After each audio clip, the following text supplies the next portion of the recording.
program. Of course, the battle against Islamic extremist terrorism at home and abroad is dominating national affairs this week. And I'm joined from Melbourne by the member for Melbourne Ports, Michael Danby. Thanks for joining us.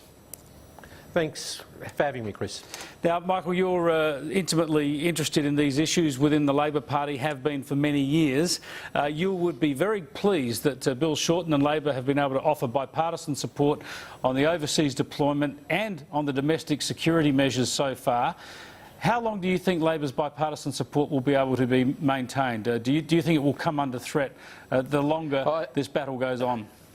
Isn't it interesting, Chris, that Tony Abbott, who's considered to be a sort of quite hard-line Liberal, has been very judicious with this, very balanced, made sure that Bill Shorten is and the Labor Party are on side. I think that's very wise after the division we had in the previous Iraq war.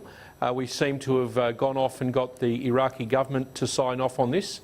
I think you were right that the previous very sectarian Iraqi government has caused part of this problem by excluding the Sunni elements from its administration, and of course that sort of led to the disintegration that we've got now.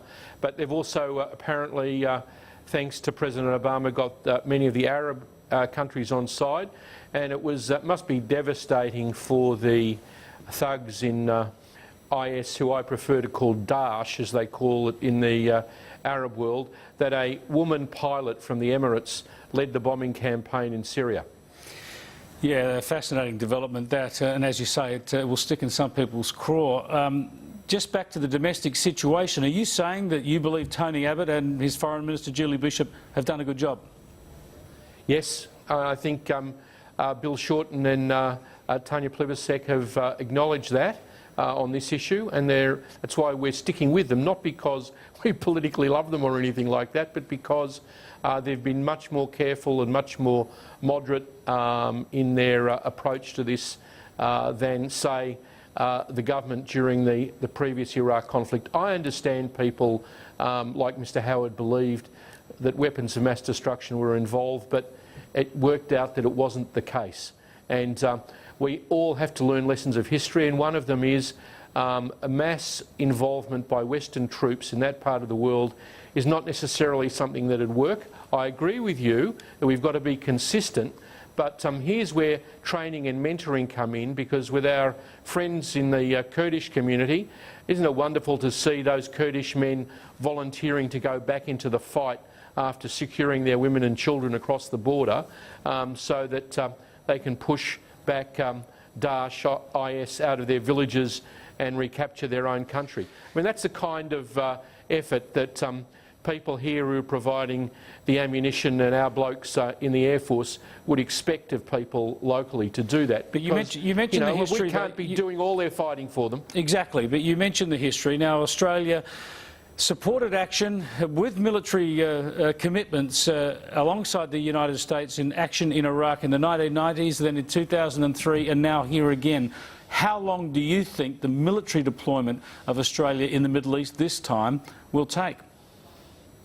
I'm not sure whether it'll be months or years, but I think it's going to be different this time. It's going to be more limited.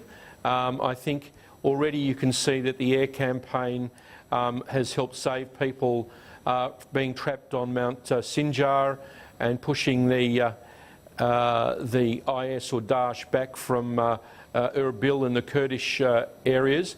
I think if the Kurds and the Iraqi army are properly armed and trained, I mean, after all, those Kurds fighting IS in Syria have just got AK-47s against the IS, which is equipped with all of that American heavy weaponry that they captured from the Iraqi army.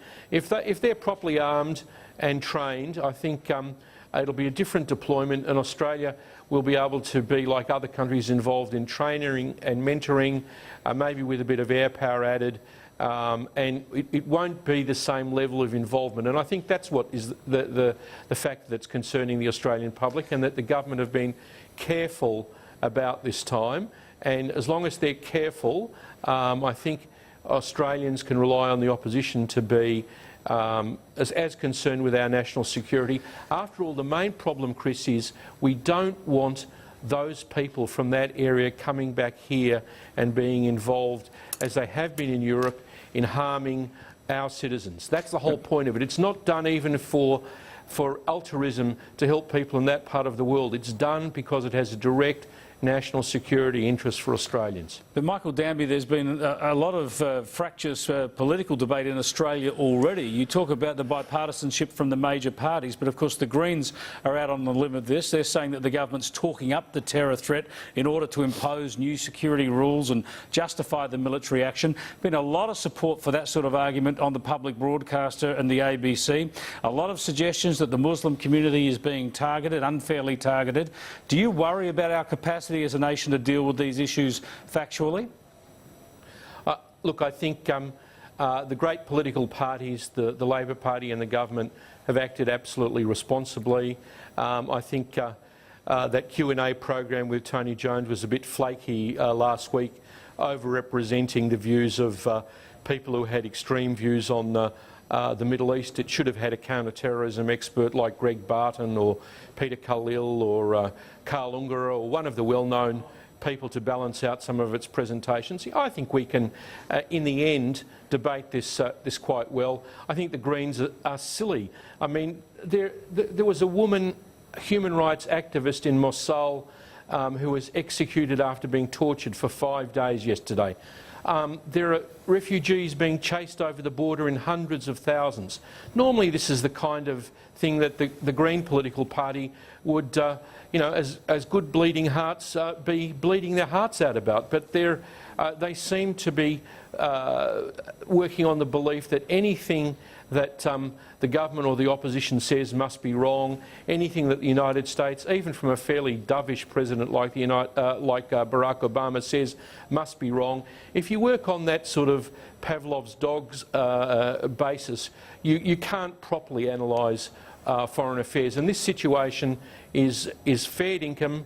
I don't think ASIO, which has changed into a much better organisation over the years, would be giving us the kind of advice they are if they didn't feel really that there was a threat to Australian citizens. And I think the mainstream are behaving responsibly.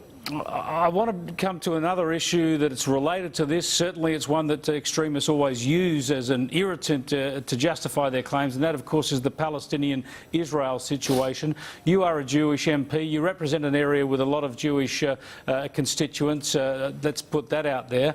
But so how do you feel about the New South Wales Labor Party voting this year to recognise a Palestinian state? A real break, really, from the bipartisanship we've seen between Labor and Liberal when it comes to support for Israel. Do you think that the Labor Party is starting to change tack on these crucial issues? Chris, look, you know I'm a straight shooter, but I want to give you a political answer on this. We have a national emergency with this issue of terrorism.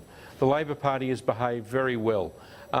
Tanya Plibersek, Penny Wong, Tony Burke, Bill Shorten, David Feeney, everyone's on board with the government on this issue. Other issues in the Middle East we can come to later, but we don't want to be a reverse copy of Q&A and focus on factional or sub-factional issues when we're all basically on board with the threat to Australians. So you don't like what's happening, but you don't think it would be handy to talk about it just at this I don't think it's in the national interest to talk about these kind of issues when we're facing a national emergency. I think, as Bill Shorten said, this is an issue that's above that, and I want to treat it as above that too, and I'd like you to as well, because that was the mistake of Q&A and the ABC, to sort of try and make sort of ideological points, blaming this country or blaming that country. What we need to do is focus on the national interests of Australians. We're all of the same mind. We've got to make sure that it doesn't happen here. That's why we've got to have perhaps some, this legislation that's got to be finessed. And that's why, at this stage, the opposition is supporting the government over the deployment in Iraq. Michael Danby, thanks very much for your time tonight. Thanks, Chris. That's Michael Danby, the Labor member for Melbourne Ports. I'll be back after the break to talk about this and much more with a great panel.